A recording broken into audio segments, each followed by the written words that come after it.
প্রতিনিয়তই এক এক দিন এক এক রূপে দেখা যাচ্ছে চট্টগ্রাম কিংসের হোস্ট ইয়াশার সাগরকে। এবার তো শাড়ি পরে যেন রীতিমতো সবাইকে চমকে দিয়েছেন। ওয়েস্টার্ন কালচারে বড় হওয়া ইয়াশার সাগর বাংলাদেশে এসে প্রথম থেকেই আলোচিত ছিলেন তার পোশাক নিয়ে। তবে দিন যত যাচ্ছে বাঙালি সংস্কৃতি, বাঙালি কালচারের সঙ্গে মিল রেখে পোশাক পরছেন, আর ব্যাপারটা নিঃসন্দেহে প্রশংসিত হচ্ছে।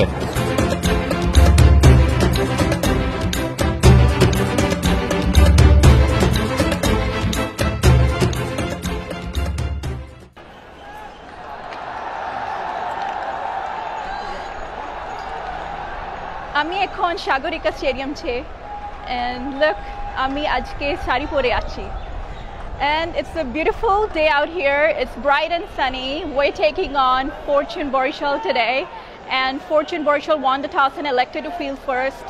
Our batsmen did a pretty good job and we set a target of 122 runs, so now it's on our bowlers to defend this total. Let us know if this is a good score to defend and we'll be able to defend it. Let us know in the comments.